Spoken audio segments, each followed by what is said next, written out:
Boa noite, igreja dos irmãos. Vamos dar sequência à nossa reunião, nosso sermão da Palavra de Deus agora.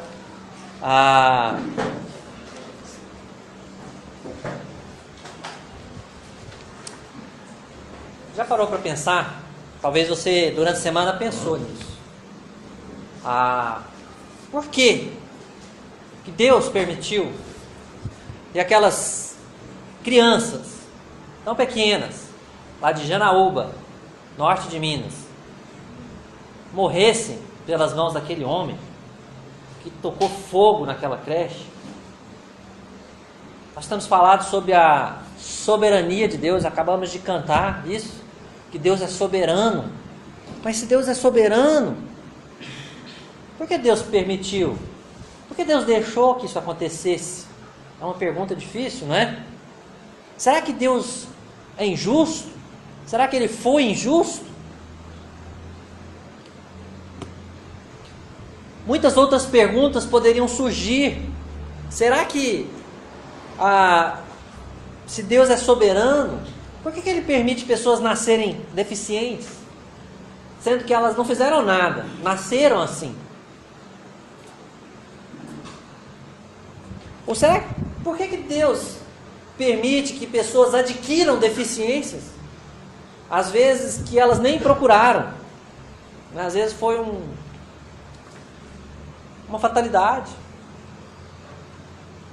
Né? Você já viu situações da pessoa estar caminhando na rua e um buraco se abre embaixo dela, ela cai. Deus é soberano ou Deus não é soberano? Se Deus é soberano, por que isso acontece? Olha, eu preciso admitir para vocês que eu não tenho resposta para todas essas perguntas. Mas o que eu posso garantir é o que a palavra de Deus garante. O que eu posso afirmar com toda clareza é que há um Deus soberano e justo. É isso que a Bíblia diz. Que há um Deus soberano e justo. E que todo mundo está debaixo de suas mãos.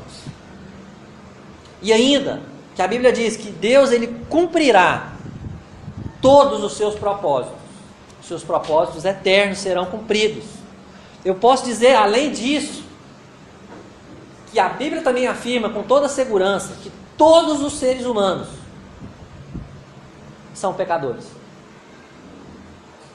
Todos são falhos, nascidos em pecado, claro, com exceção do Senhor Jesus, porque ele não foi concebido da semente do homem, mas ele foi plantado pelo Espírito de Deus.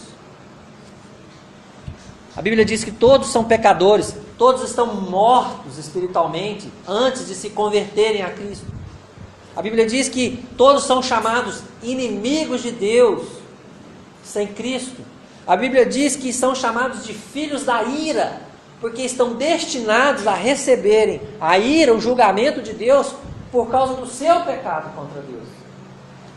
A Bíblia também diz que essas pessoas são chamadas de filhas do diabo, porque os filhos de Deus praticam a justiça e os filhos do diabo praticam a injustiça. É isso que diz em 1 João, capítulo 3. A Bíblia diz que essas pessoas encontram-se totalmente sem esperança até que se convertam a Cristo, perdidos, todos os seres humanos. Não há nenhum sequer que agrade a Deus, que faça de fato o bem. É isso que a Bíblia diz. E essas verdades são mais que suficientes para mostrar o quanto somos podres, o quanto somos incapazes, infelizes, sem a presença de Deus em nós. Somente com o poder transformador de Deus é que algo pode mudar em nossa vida. A Bíblia diz que o salário do pecado é a morte. Portanto, se todos são pecadores, todos merecem morte. E morte é separação de Deus. Deus para cá, você para lá. Sendo assim, em última análise, toda a raça humana é digna de condenação, de estar afastado da presença de Deus, porque todos nós pecamos. É isso que a Bíblia diz. Portanto, se você tem uma vida e goza de felicidade, isso chama misericórdia de Deus, graça de Deus, porque você não merece, nem eu, merecemos a morte, a separação de Deus. Se você ainda goza de prazer, de felicidade, é graça e misericórdia de Deus, e Ele usa do jeito que Ele bem entender, porque você não merece, nem eu mereço a graça de Deus e a misericórdia de Deus. É isso que Deus fala sobre justiça, é isso que Ele ensina sobre justiça. Todos merecem o inferno, inclusive aquelas inocentes crianças, porque a Bíblia diz que nós nascemos pecadores, já nascemos pecadores, mortos espiritualmente. Nós precisamos nos converter para nascer de novo. Então, Deus é soberano e Deus é justo, porque a Bíblia afirma isso, ok? Porque nós somos merecedores de condenação, não é? E Deus, Ele nos abençoa com a sua graça e misericórdia, e não o contrário, ok? Nesta noite, portanto, tendo como base que Deus é soberano e justo, ok? Eu quero, através do texto que nós vamos ler, quero mostrar para vocês que a Bíblia nos chama hoje a confiar nesse Deus soberano e a colocar nossas vidas em suas mãos. E quando eu digo confiar e colocar, é confiar mesmo, é colocar de verdade a sua vida nas mãos de Deus e descansar na mão de Deus. Não é colocar e tirar de novo. Ah, Deus, deixa que eu cuido da minha vida, está muito difícil. É colocar a sua vida nas mãos de Deus e confiar que Deus vai cuidar de você, seja como for. Coloque sua vida nas mãos de Deus, confie na soberania de Deus, no cuidado de Deus. Segundo desafio de hoje, a Bíblia, ela vai chamar você a reagir de maneira responsável. Confiar na soberania de Deus não significa não fazer nada. Descansar em Deus não significa não sair para trabalhar. Deus vai cuidar de você. Não. Reaja com responsabilidade, porque Deus vai cobrar de você e de mim. É aquilo que a gente sabe que tem que fazer, né? As nossas responsabilidades. Eu quero convidar você para abrir a Bíblia em 2 Samuel, capítulo 24.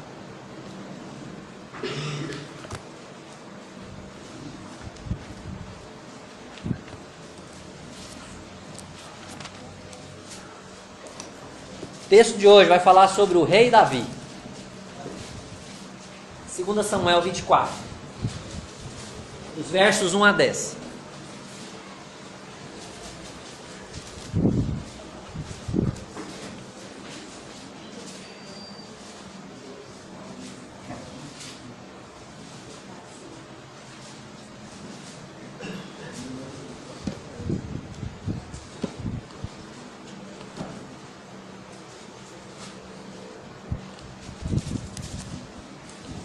Segunda Samuel, capítulo 24, versos 1 a 10.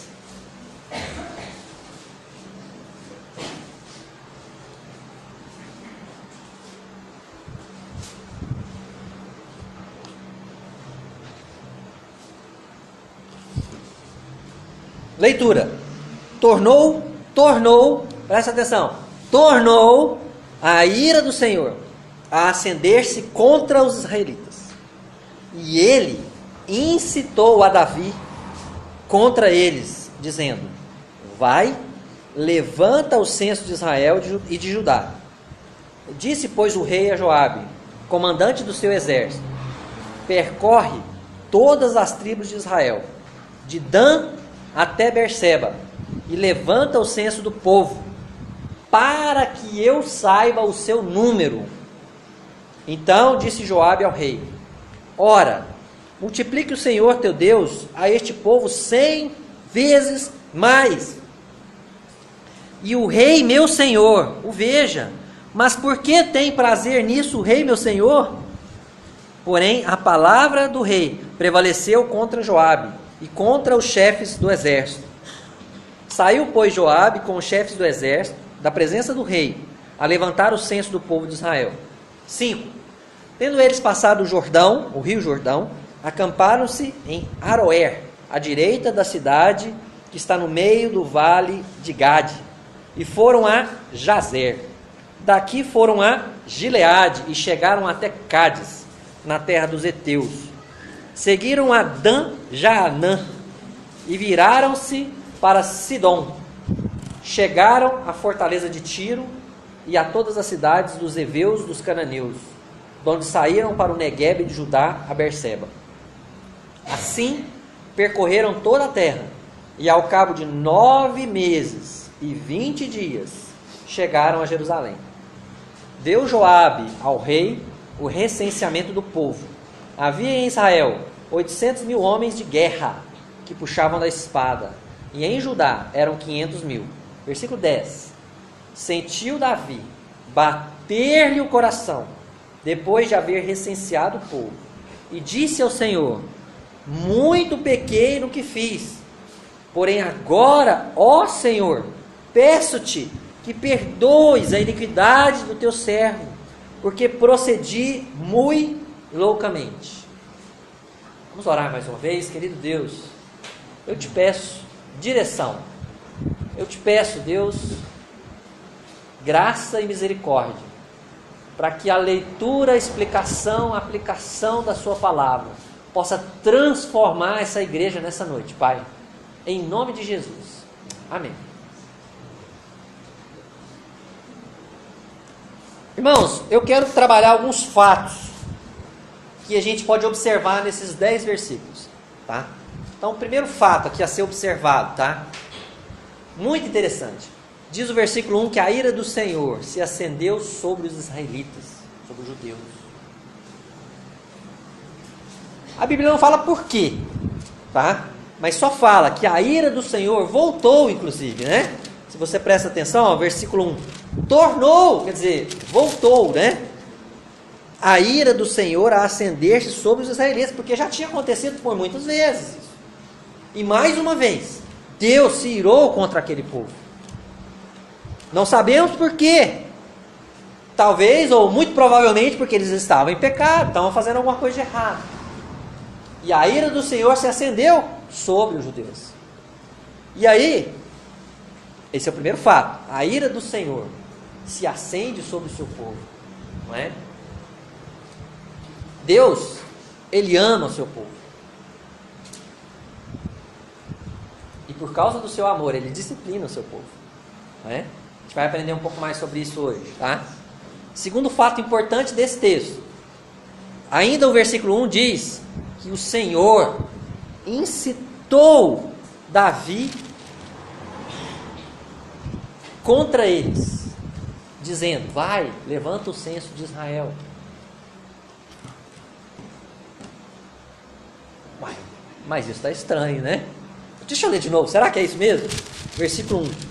Tornou a ira do Senhor a acender-se contra os israelitas, e ele, né, o Senhor, incitou a Davi contra eles, dizendo: vai, levanta o censo de Israel e de Judá. Deus fez com que Davi levantasse o censo, e isso trouxe consequências sobre o povo. É isso que o versículo está dizendo. Mas espera aí, Rodrigo, tem algo errado nisso não, né? Interessante, olha esse versículo aqui, irmãos, está lá em 1 Crônicas, é o texto paralelo, tá? 1 Crônicas 21. Então Satanás se levantou contra Israel e incitou a Davi a levantar o censo de Israel. Ficou pior agora, né? Foi Deus? Foi Satanás? Ou foi o próprio Davi? Seria mais fácil a gente resolver. É mais fácil a gente pensar da seguinte forma: Deus, soberanamente, porque Ele governa tudo, autorizou, permitiu Satanás tentar Davi. E Davi tomou essa decisão, fez a sua escolha, não é? E falou para Joabe: vai levantar o censo, não é? Deus controla soberanamente a situação e permitiu que Satanás tentasse Davi a fazer algo errado. E Davi o fez, ok? E isso trouxe consequências sobre o povo, porque isso estava lá nos planos eternos de Deus, nos propósitos eternos de Deus, porque o povo tinha feito alguma coisa que deixou o Senhor Deus irado. Então Deus soberanamente governou essa situação, ok? Terceiro fato, interessantíssimo aqui, agora no verso 2. Diz o verso 2: Disse, pois, o rei a Joabe, comandante do seu exército: percorre todas as tribos de Israel, de Dan até Berseba. Essa expressão significa de norte a sul, da cidade mais distante, isso aí, irmão, até a cidade mais distante na direção oposta, ok? Se fosse o Brasil, seria do Oiapoque ao Chuí. Há controvérsias, né? Mas é mais ou menos isso aí. Versículo 2. Então, Davi ordena ao comandante do seu exército que levante o censo do povo. E aí ele diz um motivo. Prestando atenção no motivo, versículo 2. Levanta, percorre todas as tribos de Israel, de Dan até Berseba, e levanta o censo do povo, para que eu saiba o seu número. Eu quero saber quantos soldados eu tenho.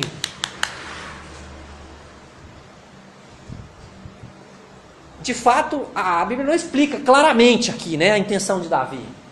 A gente pode imaginar uma intenção interior, uma intenção dele de: eu tenho um exército grande, numeroso demais, né?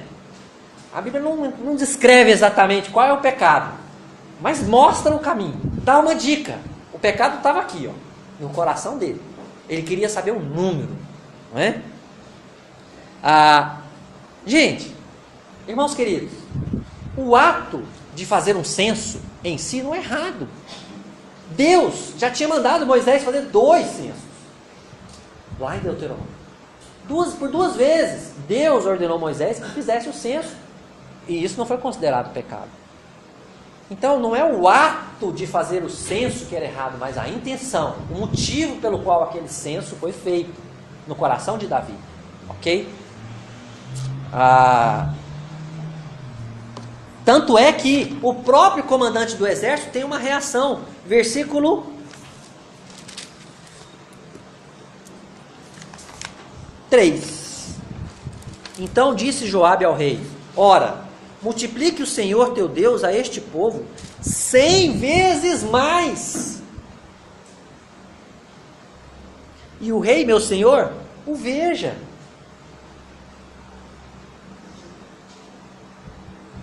Mas, por que tem prazer nisto o rei, meu senhor?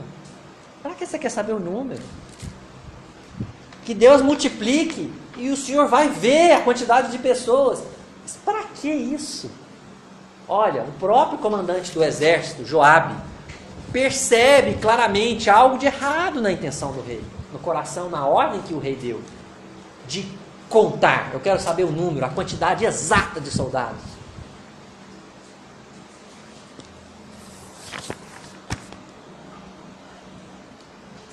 Joabe, ele era não somente comandante do exército do rei Davi, mas ele era sobrinho de Davi.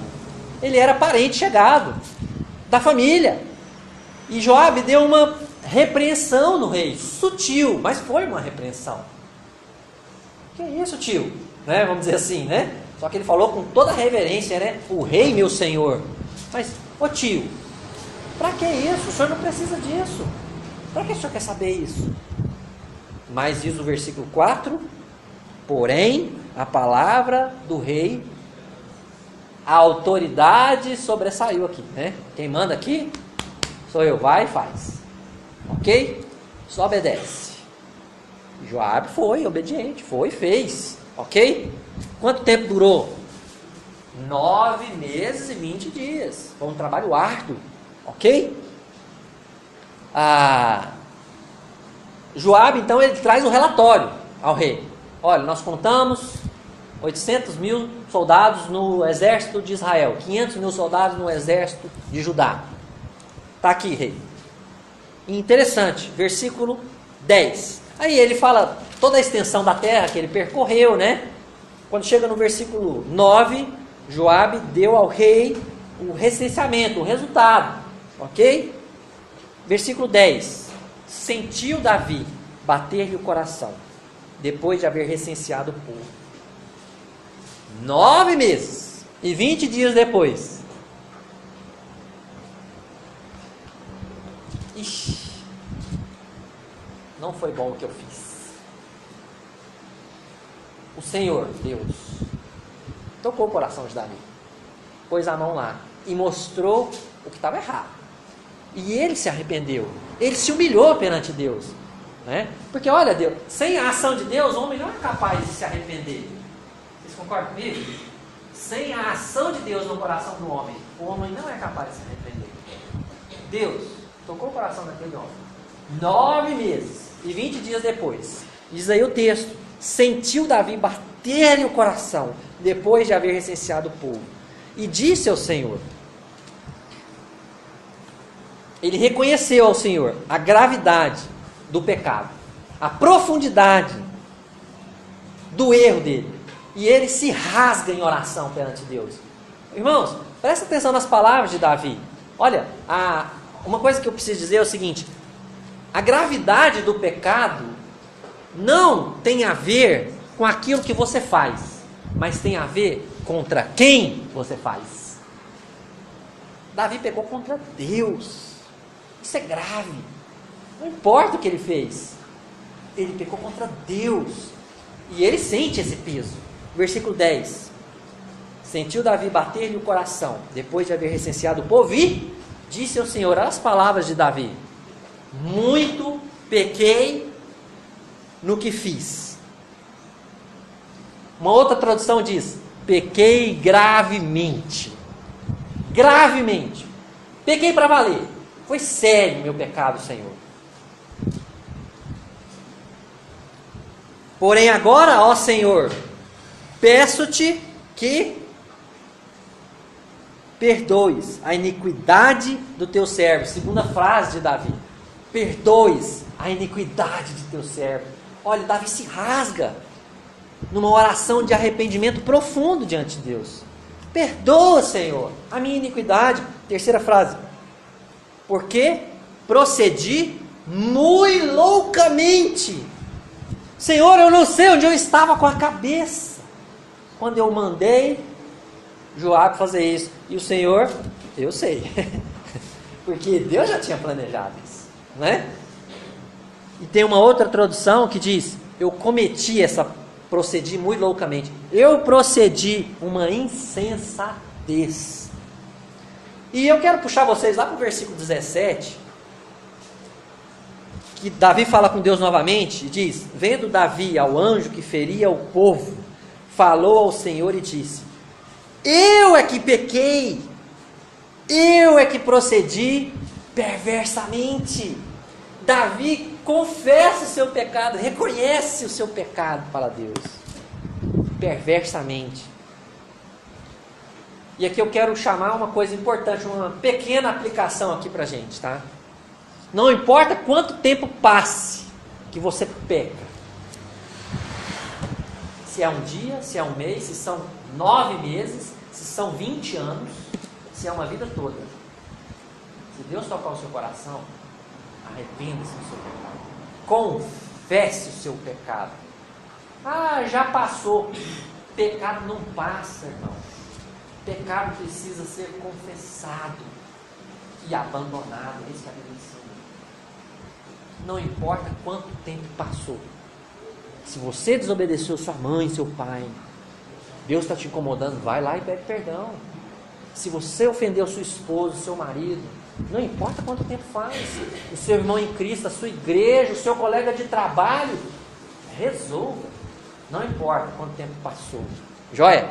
Muito legal essa aplicação. Mas não acabou aí. Tem um outro fato importante aqui nessa história, tá? Eu não li os versículos, nós não vamos ler agora, você pode ler na sua casa se você quiser. Mas Davi foi responsabilizado pelo seu erro, pelo seu ato, pela sua escolha. Os versículos 11 a 15, depois que Davi ora e confessa a Deus seu pecado, Deus, através do profeta, manda para Davi 3 opções.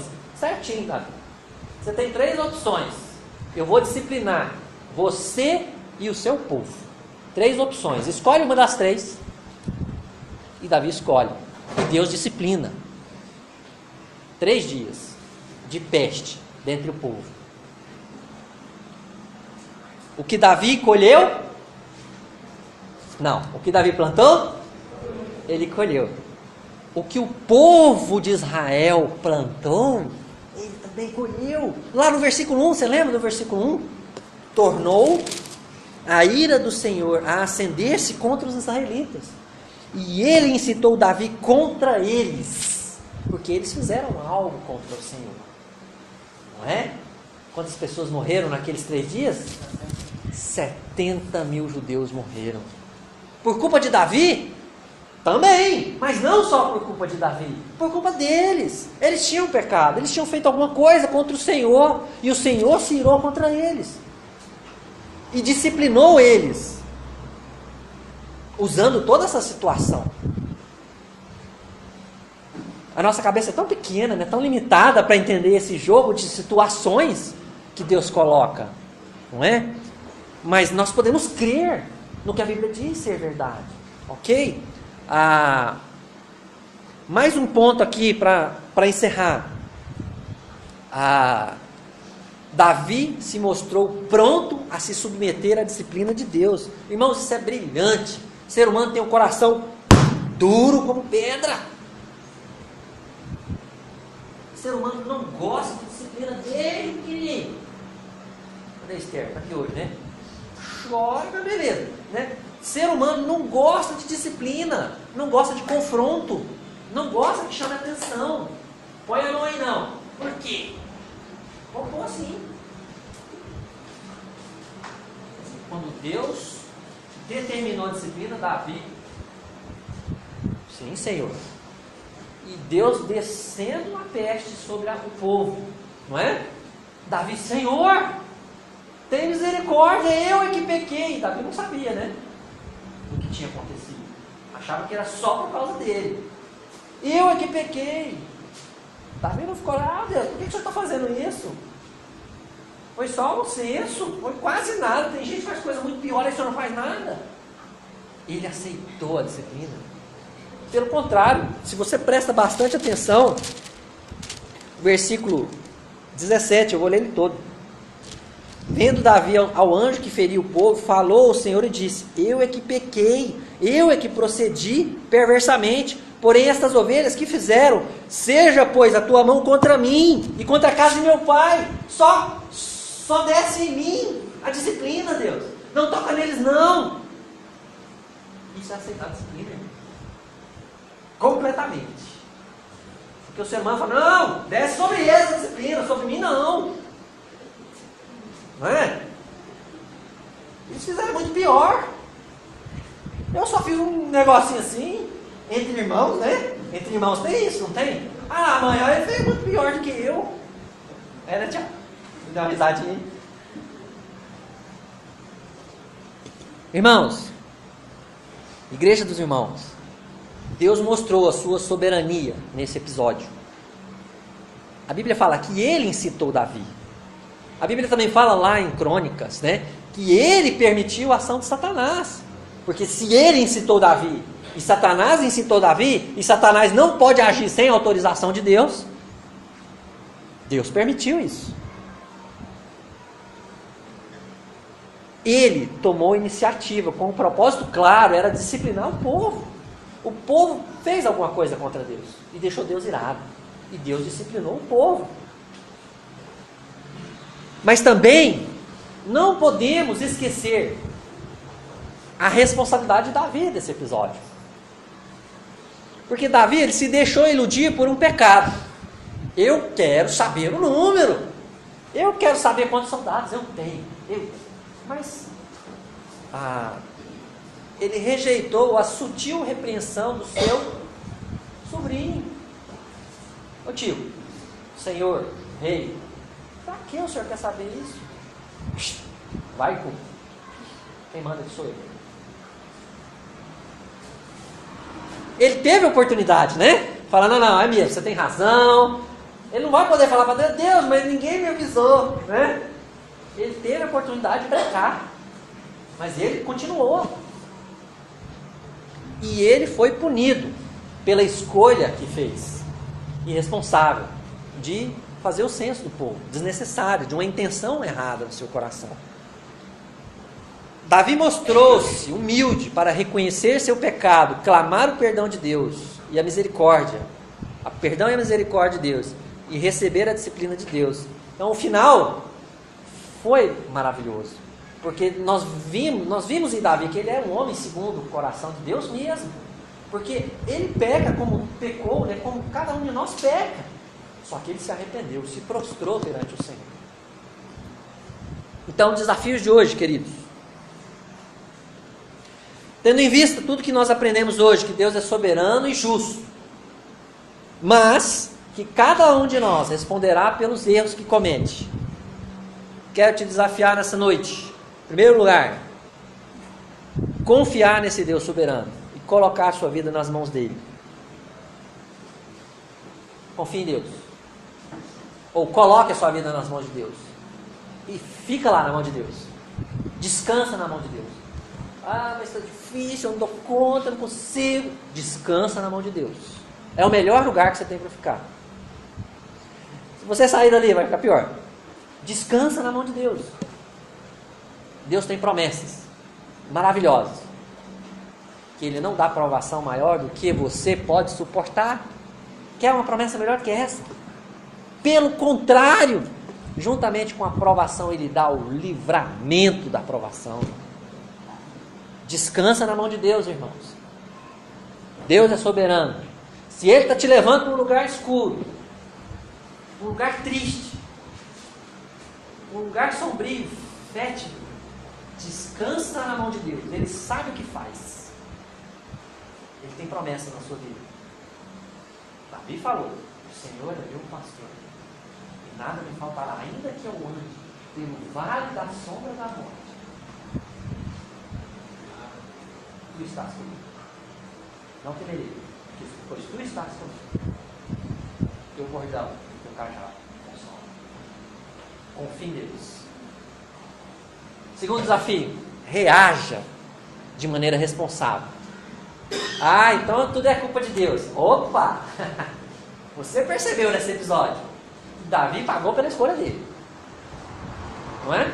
Ele teve chance de falar: não, realmente, Joab, você tem razão. Para que isso? Eu não preciso saber esse número, não. Nós não estamos nem em guerra agora. Não preciso disso agora. Porque Deus vai cobrar de você as escolhas equivocadas que você faz. Principalmente, irmãos. Ou melhor, se você está aqui ainda não é um irmão. Se você está aqui ainda não se rendeu ao Senhor Jesus, essa é a escolha mais importante da sua vida. Essa escolha vale a eternidade ao lado de Deus, ou é a eternidade no lago de fogo. Arrependei-vos e crede no Evangelho. Vamos orar. Querido Deus, obrigado pela sua santa palavra, que nos mostra com clareza que o Senhor é soberano, que o Senhor é justo, mesmo que a gente não consiga entender, Deus, muitas coisas, porque somos tão pequenos, Deus, somos tão limitados diante da sua grandeza. Mas podemos crer que o Senhor diz a verdade na sua palavra, e podemos aprender a confiar no Senhor, a descansar no Senhor. Ajuda-nos, Deus, porque sozinhos não somos capazes. Desviamos o tempo todo, Pai, do alvo. Ajuda-nos, Deus, com a tua misericórdia, com a tua graça. Nos ensina, Deus, a reagir com responsabilidade, assumindo as nossas dívidas, as nossas culpas, os nossos pecados, Senhor, nos arrependendo, confessando e abandonando, Pai, em nome de Jesus. Amém.